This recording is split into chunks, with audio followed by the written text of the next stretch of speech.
श्री राम जय राम जय जय राम।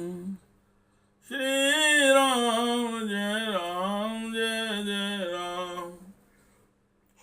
श्री राम जय राम जय जय राम। श्रीमद् वाल्मीकि रामायण का अरण्य कांड का 38वां सर्ग अथवा 38वां सर्ग। श्री राम जय राम जय जय राम। श्री राम जी की शक्ति के विषय में अपना अनुभव बताकर मारीच का रावण को उनका अपराध करने से मना करना। श्री राम जय राम जय जय राम। श्री राम जय राम जय जय राम। कदाचिन कदाचिन प्यहम वीर्यान् पर्यटन पृथ्वी मिमाम वलम नांग सहस्त्रस्य धार्यन् पर्वतोपमहाम्। एक समय की बात है कि मैं अपने पराक्रम के अभिमान में आकर पर्वत के समान शरीर धारण किए इस पृथ्वी पर चक्कर लगा रहा था। उस समय मुझमें 1000 हाथियों का बल था। नील जीमूत शंका स्तप्त कांचन कुंडला भयम लोकस्य जनयन् किरीटिं परिघायुधा याचरन् दंडकारण्य मृषिमांसानि भक्षयन्। मेरा शरीर नील मेघ के समान काला था। मैंने कानों में पक्के सोने के कुंडल पहन रखे थे। मेरे मस्तक पर किरीट था और हाथ में परगी। मैं ऋषियों के मांस खाता और समस्त जगत के मन में भय उत्पन्न करता हुआ दंडकारण्य में विचर रहा था। विश्वामित्रो मत धर्मात्मा मदवित्तस्तो महामुनि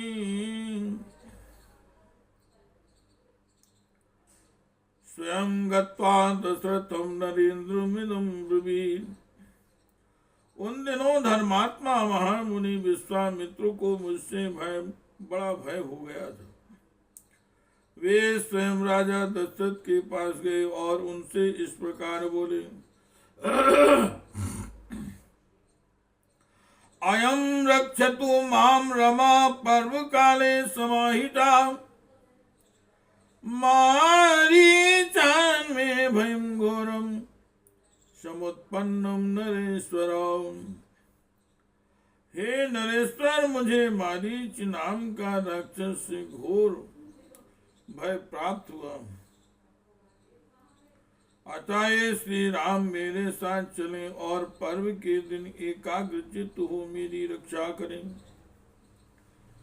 इत्येवं मुक्तो धर्मात्मा राजा दशरथस्तदा प्रत्युवाच महाभागम विश्वामित्रं महामुनिम्। मुनि के ऐसा कहने पर उस समय धर्मात्मा राजा दशरथ ने महामुनि विश्वामित्र को इस प्रकार उत्तर दिया। ऊन 12 वर्षों अयम कृतास्त्रश्च राघवा कामं तु मम तस्यन्यं मया स गमिष्यति बलेन चतुरंगेन स्वयमेति निशाचरम् वदिष्यामि मुनिसे शत्रुं तौ यथेप्सितम्। हे मुनि श्रेष्ठ, रघुकुल नंदन राम की अवस्था अभी 12 वर्ष से भी कम है।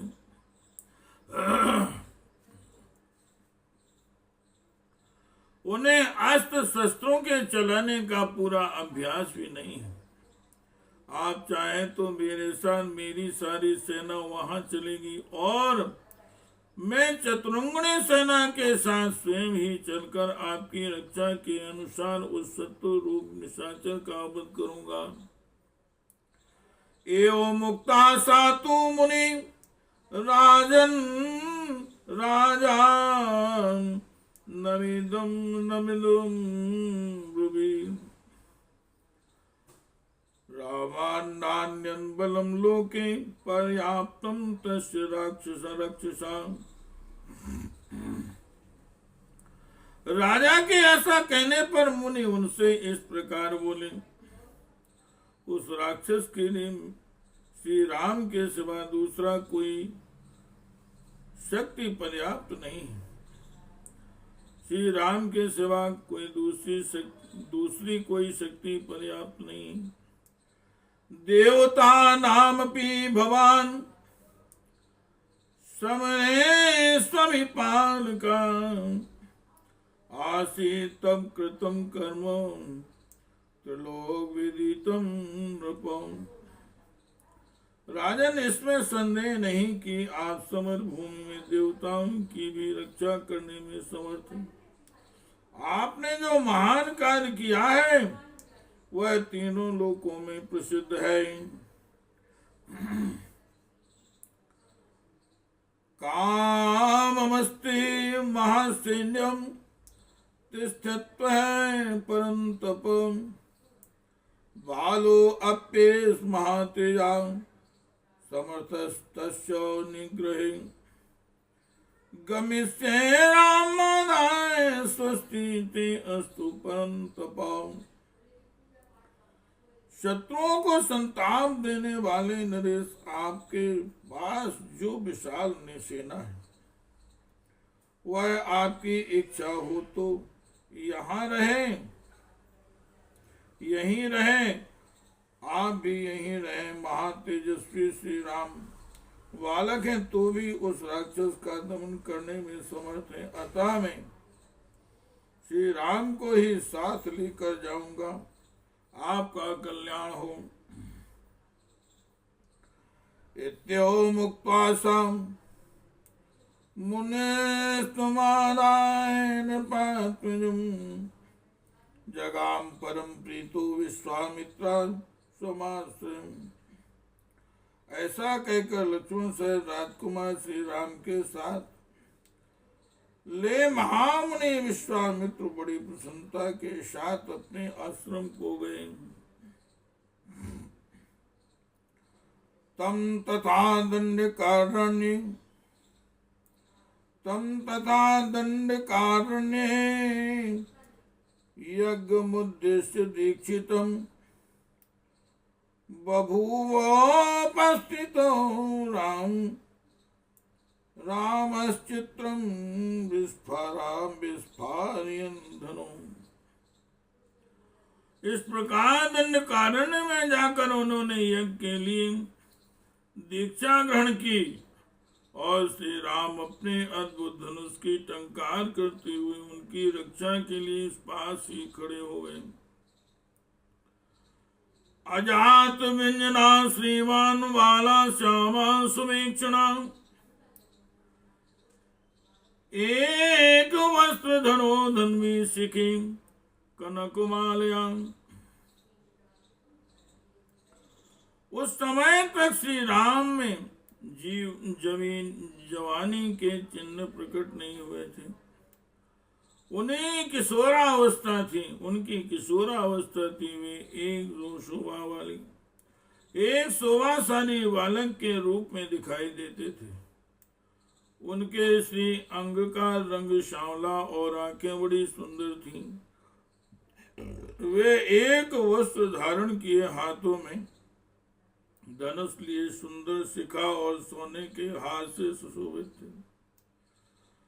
सोऽयं दण्डकारण्यं दीप्तेन स्वेन तेजसा आदृश्यतः तदा रामो बालचंद्र इवोदिता। उस समय अपने उद्दीप्त तेज से दंडकारण्य की शोभा बढ़ाते हुए भगवान श्री रामचंद्र नवोदित बालक बालचंद्र के समान दृष्टि गोचर होते थे। ततो अहम मेघ संतप्त कांचन कुंडला वली दत्तवरो दर्पादान गावाश्रमांतुरम। इधर मैं भी मेघ के समान काले शरीर से बड़े घमंड के साथ उस आश्रम के भीतर घुसा। मेरे कानों में तपाए हुए स्वर्ण के कुंडल झलमला रहे थे। मैं बलवान तो था ही, मुझे वरदान भी मिल चुका था कि मैं देवता मुझे मार नहीं सकेंगे। तेन दृष्टा प्रविष्टो अहम शैसो बोधिता युधा मान तो दृष्टा धनु सज्जम संभ्रांत चकार। भीतर प्रवेश करते ही श्री रामचंद्र जी की दृष्टि मुझ पर पड़ी। मुझे देखते ही उन्होंने सहसा धनुष उठा लिया और बिना किसी घबराहट के उस पर डोरी चढ़ा दी। और जान हम मोहान बालो मिति राघवम विश्वामित्र स्थिताम वेदमभ्यगाधावम त्वरा। मैं मोहवश श्री रामचंद्र जी को यह बालक है ऐसा समझकर उनकी ओर हिलना करता हुआ बड़ी तेजी के साथ विश्वामित्र की उसी यज्ञ वेदी की ओर दौड़ा। तेन मुक्तस्ततो वाणाम सीता सत्तु निर्वणाम निवर्णनाम तेनाहम ताड़िता क्षिप्ता समुद्रे सतयोजने। इतने में ही श्री राम ने एक ऐसा तीखा बाण छोड़ा जो शत्रु का संहार करने वाला था, परंतु उस बाण की चोट खाकर मैं मरा नहीं, 100 योजन दूर समुद्र में आकर गिर पड़ा। नेक्षितात्मा हंतुम तदा वीरेण रक्षिता रामस्य सर्वेगेन निरस्तो पुरांत चेतना। पातितोऽहं तदा तेन गंभीरेण सागराम्भसि प्राप्त संज्ञां चिरान् तथा तान् लंकां प्रति गता पुरीं। तात वीर श्री रामचंद्र जी उस समय मुझे मारना नहीं चाहते थे, इसलिए मेरी जान बच गई। उनके बाण के वेग से मैं भ्रांत चित्त होकर दूर फेंक दिया गया और समुद्र के गहरे जल में गिरा दिया। तात फिर दीर्घ काल के पश्चात जब मुझे चेत हुआ तब मैं लंकापुरी गया। श्री राम जय राम जय जय राम, श्री राम जय राम जय जय राम, श्री राम जय राम जय जय राम, और श्री राम जय राम जय जय राम। एवमस्मि तदा मुक्ता सहायास्ते निपातिताम् आकृतास्त्रेण रामेण वालेनाक्लिष्ट कर्मणा। इस प्रकार उस समय मैं मरने से बचा। अनायास ही महान कर्म करने वाले श्री राम उन दिनों अभी बालक थे और उन्हें अस्त्र चलाने का पूरा अभ्यास भी नहीं था, तो भी उन्होंने मेरे उन सभी सहायकों को मार गिराया जो मेरे साथ गए थे। तन्मया भार्यमाणस्तु यदि रामेण विग्रहम् करिष्यापदां घोरां क्षिप्रं प्राप्य न शिष्यसि। इसलिए मेरे मना करने पर भी यदि तुम श्री राम के साथ विरोध करोगे तो शीघ्र ही घोर आपत्ति में पड़ जाओगे और अंत में अपने जीवन से भी हाथ धो बैठोगे। क्रीडारती विधि ज्ञानम समाजो स्वदर्शिनाम रक्षसां च सतापमनर्थम चाहिष्यसि। खेल कूद और भोग विलास के क्रम को जानने वाले तथा सामाजिक उत्सवों को ही देख देख कर दिल बहलाने वाले राक्षसों के लिए तुम संताप और अनर्थ मौत बुला लाओगे। हार्योप्रासां संवादां नाना रत्न विभूषितां दक्षसी त्वं पुरीं लंकां विनिष्टा मैथिलीकृतिं। मिथिलेश कुमारी सीता के लिए तुम्हें धनियों की अट्टालिकाओं तथा राजभवनों से भरी हुई एवं नाना प्रकार के रत्नों से विभूषित लंकापुरी का विनाश भी अपनी आंखों देखना पड़ेगा। अकुर्वन्तो अपि पापानि शुचिया पाप संशया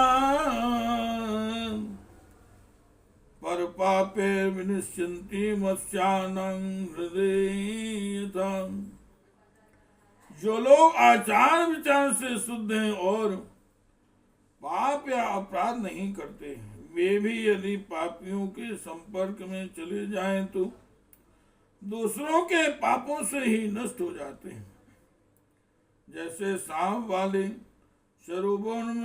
सरोवर में निवास करने वाली मछलियां उस सर्प के साथ ही मारी जाती हैं। दिव्य चंदन दिग्धांगान दिव्याभरण भूषितान दक्षस्यभिहतान् भूमौ तौ दोषान् तु राक्षसान्।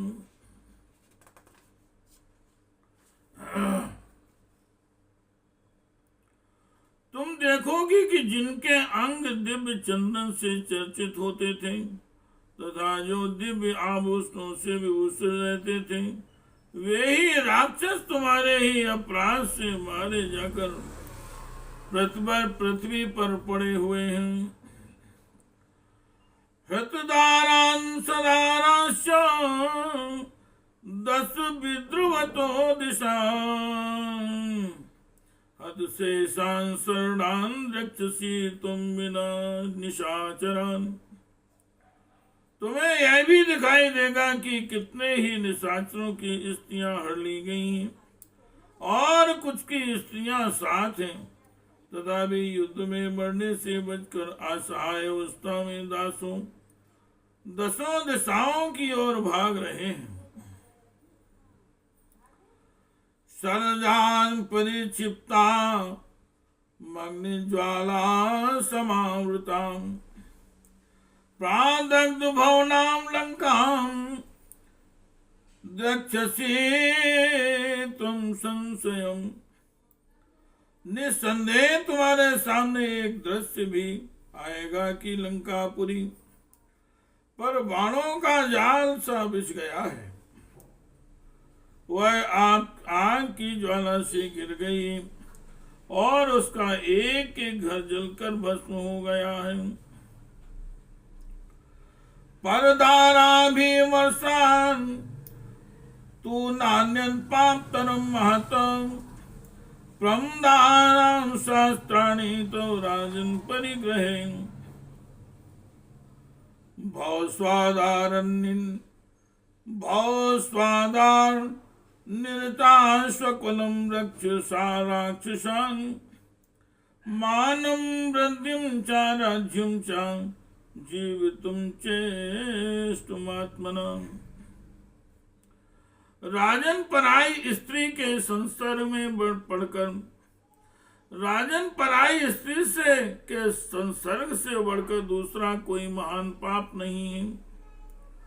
तुम्हारे अंतःपुर में हजारों युवती स्त्रियां हैं, उन अपनी ही स्त्रियों में अनुराग रखो, अपने कुल की रक्षा करो, राक्षसों के प्राण बचाओ तथा अपनी मान प्रतिष्ठा उन्नति राज और प्यारे जीवन को नष्ट न होने दो। कलत्राणि चा सौम्यानि मित्र वर्गम तथैव च यदि इच्छसि चिरं भोक्तुं मा कृताराम विप्रियम्।